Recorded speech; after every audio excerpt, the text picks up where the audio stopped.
ये rape, murder और खास तौर पे मेडिकल स्टूडेंट्स के साथ इस तरीके कोई भी चीज के लिए हर सरकार को संवेदनशील होना चाहिए।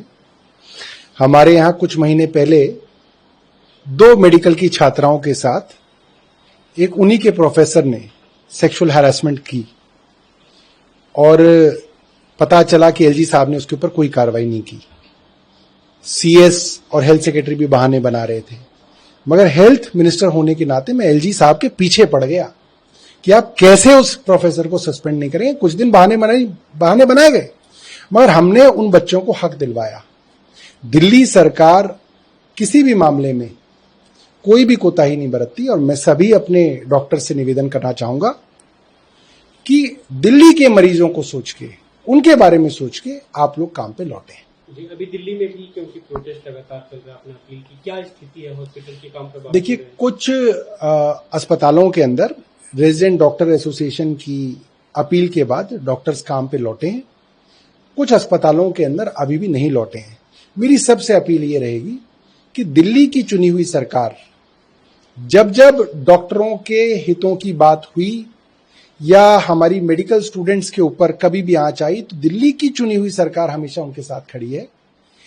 दिल्ली के अंदर, दिल्ली के और आसपास के कई राज्यों के मरीजों के सर्जरीज होती हैं और अगर दिल्ली के अस्पतालों में सर्जरी नहीं हो रही तो इससे उन बेचारे गरीबों का नुकसान हो रहा है। तो उनकी खातिर आप सब लोग काम पे लौटें।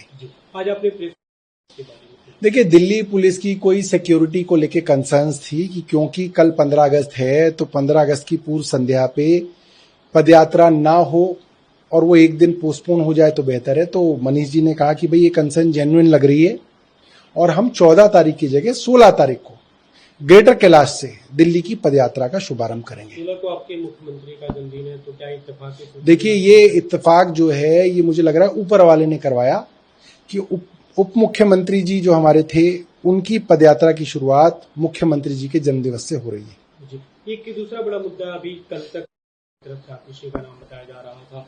सीएम ने भी ऐसी इच्छा जाहिर की थी, लेकिन एलजी की तरफ से नाम दिया गया कि कैलाश। देखिए, हमारी इच्छा तो ये थी कि चुनी हुई सरकार का कोई भी नुमाइंदा जो है वो इस झंडे को फहराए। उसके अंदर कैलाश जी हों, गोपाल राय हों, आतिशी हों, इससे कोई फर्क नहीं पड़ता। हम सिर्फ ये कह रहे थे कि जो आजादी मिली देश को वो इसलिए मिली कि भाई अब जो काम है सरकार चलाने का वो चुने हुए लोग करें। वायसरॉय की तरह जो थोपे हुए और लगाए हुए लोग होते हैं उनका हक जो है सरकार चलाना नहीं है। पहली बार ऐसा दिख रहा है, दिख रही है, आपको लगता है कि ये फैसला पहले हो जाना चाहिए था, इससे भी बात ही ना होता कि कौन निर्णय करे? देखिए, ये बड़ी अजीब सी बात है। सुकेश चंद्रशेखर चिट्ठी लिखते हैं तो वो एलजी साहब तक पहुंचती है, उसमें जेल मैनुअल का कोई हनन नहीं होता।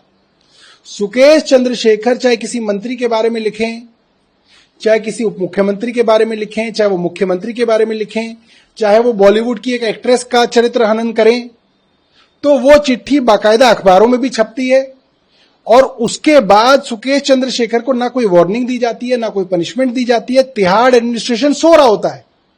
एलजी साहब उसके द्वारा लिखी हुई चिट्ठी के ऊपर सीबीआई इंक्वायरी ऑर्डर कर देते हैं और एक चुनी हुई सरकार का मुख्यमंत्री एक चिट्ठी लिख रहा है तो जेल मैनुअल खोली जाती है।